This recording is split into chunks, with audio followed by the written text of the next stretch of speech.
Hello दोस्तों, मैं हाजिर हूं आप लोगों के सामने आज एक इम्पॉर्टेंट और बेहद इम्पॉर्टेंट जानकारी लेकर, जिस जानकारी ने पूरे इंडस्ट्री के अंदर इंटरनेट की दुनिया में बिल्कुल तहलका मचा रखा है।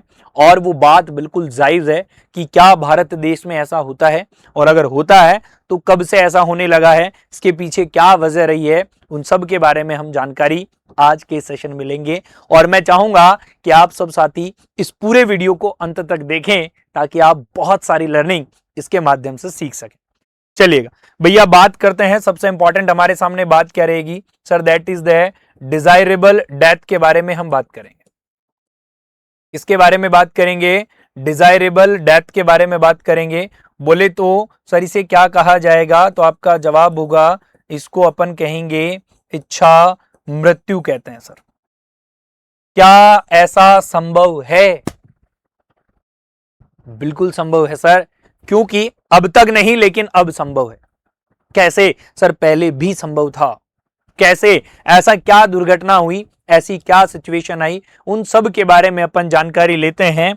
एक एक करके चलेंगे। मेरे को लगता है कलर ठीक दिख रहा है आप लोगों को। अगर ठीक है तो फिर इसी पे लिख लेते हैं, वरना तो हम नेक्स्ट भी कर सकते हैं। क्या होती है सर डिजायरेबल डेथ? किसी भी व्यक्ति को क्या करना सर, किसी भी पर्सन को आप क्या करते हैं, ये कहकर चल सकते हैं कि पर्सन की जो डिमांड है, या जिसे मैं ये कह सकता हूं दैट इज द ऐसा फील हो जैसे कि नेचुरल डेथ है।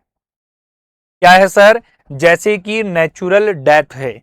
मतलब ये कि उसकी मृत्यु हुई है, और उसकी मृत्यु जो है वो कैसे हुई है? बिल्कुल सिंपल तरीके से हुई है जैसे होनी चाहिए थी। सर बात समझ रहे हैं मेरी? मैं पुनः फिर से दोहराता हूं, याद रखिएगा बातों को।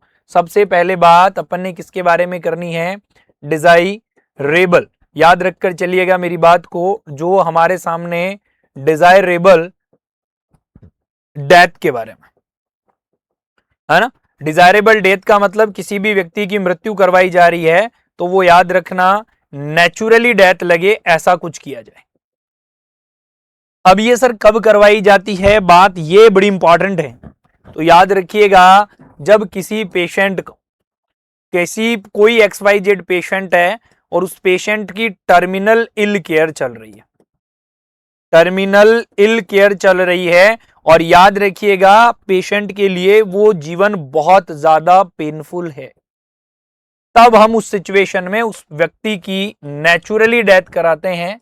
और व्यक्ति की डिमांड, या तो जो पेशेंट है, पर्सन है, वो सेल्फ ये चाहता है कि मेरी डेथ हो, या फिर उसकी फैमिली में जो मेंबर हैं वो साथियों ये चाहते हैं कि उसकी डेथ हो जाए। That is the desirable death. Sir हमारे लिए क्या जरूरी है? मेडिकल साइंस की दुनिया में हम जिसे डिजायरेबल डेथ कहते हैं, दैट इज द वर्ड आता है हमारे सामने यूथेनेसिया। क्या होता है सर? यूथेनेशिया एक वर्ड होता है सर। कौन बताएगा इसके बारे में मेरे को? यूथेनेसिया सर हमारे सामने दो प्रकार का नजर आता है। एक यूथेनेसिया जिसको अपन क्या बोलते हैं sir, that is the active euthanasia, और एक हमारे सामने होता है that is the passive euthanasia. समझे ना सर बातों को? इसको हम प्राइमरी यूथेनेसिया भी कहते हैं। इसको हम क्या भी कहते हैं डियर? तो आपका जवाब होगा सर इसको प्राइमरी यूथेनेसिया भी कहते हैं। जबकि इसको अपन क्या बोलकर चलते हैं, तो आपका जवाब होगा इसको अपन सेकेंडरी यूथेनेशिया भी कहते हैं। प्राइमरी यूथेनेशिया कहा जाता है और सेकेंडरी यूथेनेशिया कहा जाता है। सर प्राइमरी और सेकेंडरी में क्या डिफरेंस होता है, तो मैं आपको बता देना चाहता हूं कि प्राइमरी और एक्टिव का मतलब यह है कि आपकी बॉडी में कोई भी लीथल या फिर किसी भी प्रकार का टॉक्सिक सबस्टांस, कोई भी लीथल या किसी भी प्रकार का टॉक्सिक सबस्टांस क्या कर दिया गया? एडमिनिस्टर्ड कर दिया गया। क्या कर दिया गया सर? एडमिनिस्टर। जहर, सीधी भाषा में ये कह दो यार, क्या कह दो कि जहर देकर आप किसी व्यक्ति की मृत्यु कर दे रहे हैं। That is the active. Patient के लिए सम टाइम पेनफुल हो सकता है, बट व्यक्ति चला जाता है। पैसिव यूथेनेसिया का मतलब यह होगा कि जो भी उसके साथ में मेडिकल केयर चल रही है, उस मेडिकल केयर को क्या कर देंगे सर, रोक देंगे। जैसे मान लो उस पेशेंट को एनजी ट्यूब लगी थी तो फीडिंग को रोक दूंगा। मान लो उसको ऑक्सीजन मास्क लगा था तो ऑक्सीजन मास्क को, ऑक्सीजन सप्लाई को रोक दूंगा। मान लो उस पेशेंट को कैथेटर लगा हुआ था, कैथेटर को हटा दूंगा। मान लो वो पेशेंट मैकेनिकल वेंटिलेटर पे था, अरे भैया वेंटिलेटर को रोक दूंगा। दैट इज द एक्टिव तरीके से पेशेंट को मारना और पैसिव तरीके से पेशेंट को मारना। ये सुसाइड नहीं है sir, suicide are another thing.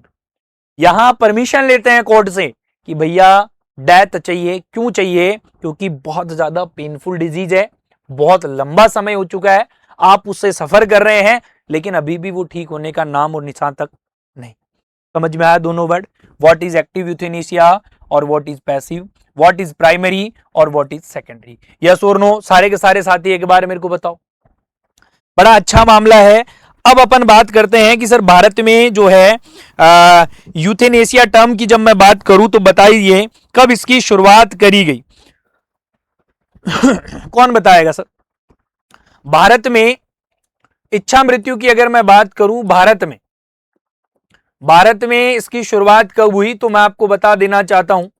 Bharat में इसकी शुरुआत हुई थी साथियों 2018 में। कब शुरुआत हुई इसकी? 2018 में। अच्छा जी, याद रख लेना, मैं फिर बता दे रहा हूं, आज की डेट में भी ये जो एक्टिव यूथेनेसिया है ये इंडिया में लीगल नहीं है। इंडिया में याद रखना लीगल नहीं है। अच्छा, बाकी सभी कंट्रीज में भी पैसिव यूथेनेसिया कराते हैं, तो ये भी इंडिया में अब इंडिया में क्या हो चुका है सर? ये तो याद रखना अब ये लीगल है सर। इंडिया में क्या है सर? अब ये लीगल है। भारत में शुरुआत हुई सर 2018 में। किसकी शुरुआत हुई? डिजायरेबल डेथ के बारे में इसकी सबसे पहले शुरुआत हुई, याद रखिए। और अपन बात करते हैं इसकी जो शुरुआत रही वो बड़ी शानदार और जानदार तरीके से रही। कैसे रही, क्या कारण था, कौन था वो शख्स, उसके बारे में अपन इसके बारे में जानकारी लेते हैं। वो भी एक बहुत बेहद दुर्घटना थी सर, मेडिकल साइंस की दुनिया से ही थी। सबसे पहले ये जानना जरूरी था हमारा। तो मैं बात करता हूं कि एक फीमेल, और वो कहां काम करती थी तो आपको मैं बता देना चाहता हूं किसी मुंबई हॉस्पिटल में। मैं हॉस्पिटल की चर्चा नहीं करूंगा सर, कौन सा था। हॉस्पिटल में एक नर्स क्या करती थी सर? काम करती थी। एक नर्स क्या करती थी सर वहां पे? तो आपको मैं बता देना चाहता हूं, एक नर्स थी जो वहां पे वर्किंग करती थी, और वहां पर एक बड़ा हैवान व्यक्ति जिसको अपन क्या बोलते हैं सर, वार्ड बॉय था। इस वार्ड बॉय ने इस महिला पर क्या करा सर? सेक्सुअल इंटेंशन के साथ में, जस्ट लाइक हरासमेंट कह सकते हो, जस्ट लाइक आप उसको सेक्सुअल अटैक कह सकते हो। क्या कह सकते हो? अटैक कह सकते हो। इस वार्ड बॉय ने इस महिला पर, दैट इज द नर्स, याद रखिएगा मेरी बात को, और जब इस नर्स पे अटैक हुआ तो इस नर्स ने अपने शरीर का, मतलब मैं ये कह सकता हूं फिजिकल, मेंटल, पूर्ण तरीके से गवा दिया। मतलब वो माइंड से इतनी ज्यादा डिस्टर्ब हो गई कि उसको कुछ भी पता नहीं क्या है संसार, टोटली डिस्टर्बेंस। और फिजिकल तो हो ही जाता है। तो जब इस वार्ड बॉय ने ऐसा किया तो ये नर्स जो है, याद रखकर चलिएगा, क्या रहा सर, मैं आपको बताना चाहता हूं कि 2009 में शायद, है ना, ये महिला, सबसे खतरनाक बात देखिएगा, 42 साल तक ये महिला 42 साल तक बेड पे रही सर। 42 साल तक बेड पे रही। 2009 में, एक एक बात ध्यान से सुनना सर, 2009 के अंदर सुप्रीम कोर्ट ने, 2009 के अंदर जो है वो सुप्रीम कोर्ट ने क्या किया सर? यहां पर आपका याद रखिएगा, जो हमारा सुप्रीम कोर्ट है सर, सुप्रीम कोर्ट ने इस बात को बताया कि इसको क्या कर दी जाए, इच्छा मृत्यु दी जाए। लेकिन सर उसके बाद भी नहीं इसको मृत्यु मिली, फाइनली जाकर 2018 में।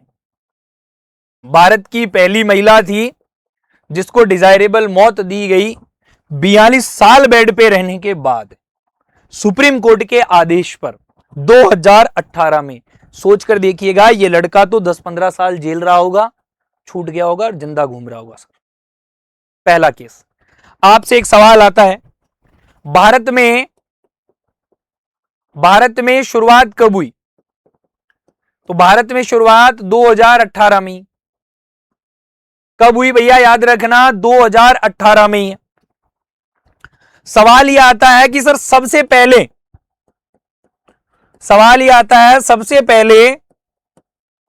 कौन सा देश है जिसने डिजायरेबल डेथ को अप्रूवल किया?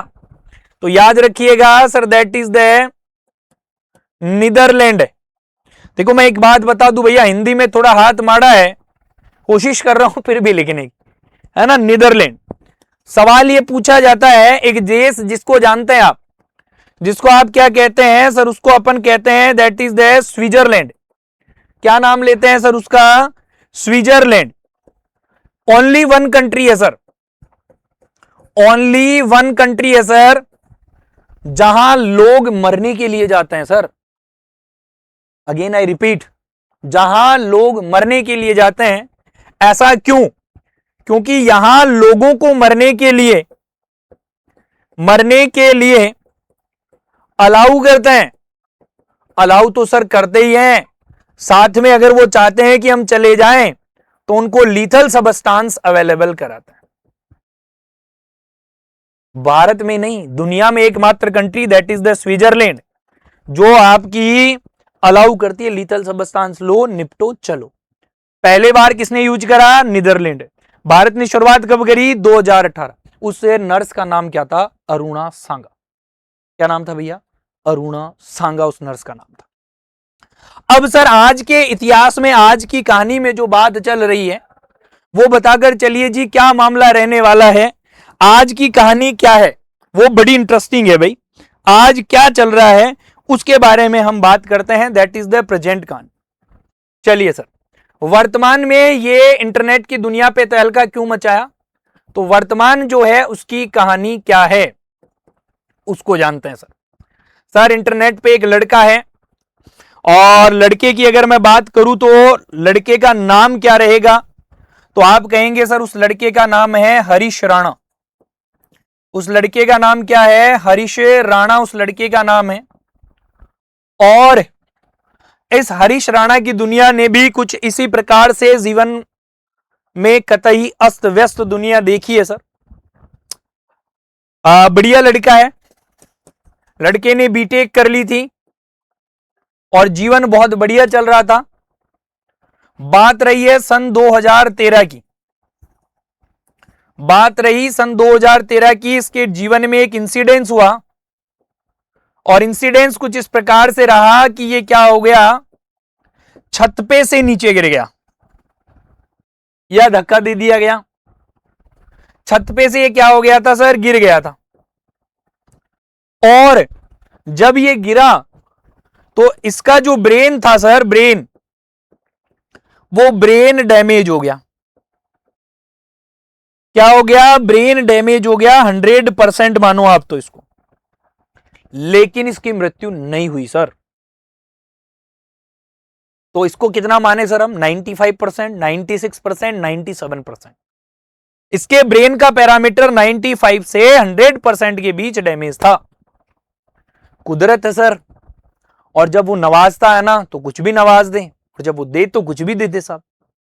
2013 से लेकर इसका जीवन चला 2026। इस दौरान इसके घर वालों को मुझे लगता है हर दिन एक उम्मीद होगी सर, और उम्मीद पे पूरी दुनिया टिकी है मालिक। उम्मीद होगी, और ये उम्मीद होगी कि शायद कल सही हो जाएगा। जब 2013 में इंसिडेंस हुआ तो कोई पड़ोसी रहा होगा, उसने उठा के अस्पताल पहुंचाया तो उसका शुक्रगुजार किया गया होगा कि तूने इस बच्चे को बचा लिया। लेकिन सर बचा नहीं था सर। 2013 से 16 तक के इस जीवन काल में एक उम्मीद रही होगी कि वो शायद सही हो जाए, शायद सही हो जाए, पर मैं एक बात कहना चाहता हूं सर, वो सही नहीं हुआ भाई। वो इस जीवन में केवल जिंदा लाश था भैया, केवल जिंदा लाश, इसके अलावा कुछ भी नहीं। ना वो बोलता, ना वो खाता, ना वो पीता, और डॉक्टर ने कहा 2013 में कि ये ऐसे ही रहेगा, इसकी आंखें खुली रहेगी, कभी कभी ये पलके झपका सकता है, लेकिन ये जैसा है वैसा ही रहेगा। समझ में आई बात? बहुत जगह अच्छे अच्छे हॉस्पिटल, अच्छी अच्छी जगह पे सारा का सारा मामला जो है कई दफा पहुंचाया गया साहब, बताया गया। माताजी है इनकी, माताजी का इनका नाम है निर्मला। क्या नाम है? शायद माताजी का नाम इसकी निर्मला है, जो भी है ना, निर्मला ही है शायद, है ना, निर्मला राणा इनकी माताजी है। और माताजी ने, भैया मां तो देखो मां होती है, इस पूरे जीवन काल में हर दिन इसके साथ रही होगी, पर माताजी ने एक दिन सोचा, डिसाइड किया कि कब तक मेरा बेटा ऐसे रहेगा। तो 2024 में माताजी ने क्या किया, दिल्ली हाई कोर्ट के अंदर, दिल्ली, याचिका दायर करी। किस बात के लिए? डिजायरेबल डेथ के लिए। किस बात के लिए? डिजायरेबल डेथ के लिए। वहां पे मामला चला, फिर इन्होंने ये याचिका जाहिर करी 13 जनवरी 2026 को सुप्रीम कोर्ट में। कहा? सुप्रीम कोर्ट में। जब सुप्रीम कोर्ट में ये याचिका पहुंची तो सुप्रीम कोर्ट ने कहा कि सब कुछ इसका फ्री कर दिया जाए, दवाइयां वाइयां सब सब। लेकिन जब जज खुद इसकी मां से मिला तो मां से पूछा गया, तो मां ने कहा इसका दुख अब और नहीं देखा जा सकता, प्लीज आप इसको इच्छा मृत्यु दे दी। क्या कर दो? नेक्स्ट अपन आगे चले, 13 जनवरी 2026 को ये डिसाइड हुआ, मतलब 13 जनवरी 2026 को याचिका दायर हुई। नेक्स्ट अपन बात करें, उसके बाद में ये डिसाइड हुआ, फैसला लेकर आए, और फैसला आया इसका कब, तो मैं आपको बताता हूं सर, 15 फरवरी 2026 को फैसला आया। फैसला आया, लेकिन याद रखिए मेरी एक बात, इस फैसले को छुपा के रखा गया सर, किसी को यह फैसला बताया नहीं गया, और एक डेट फिक्स करी गई, दैट इज द, आपकी डेट थी 11 मार्च 2026, 10:30 बजे। क्या किया गया सर? इसको डिजायरेबल मौत दी गई। क्या दी गई सर? इसको डिजायरेबल मौत दी गई। एम्स पहुंचाया गया उसको, और वहां पर क्या किया गया सर, जो पैलेटिव केयर होती है, पैलेटिव केयर का मतलब क्या होता है?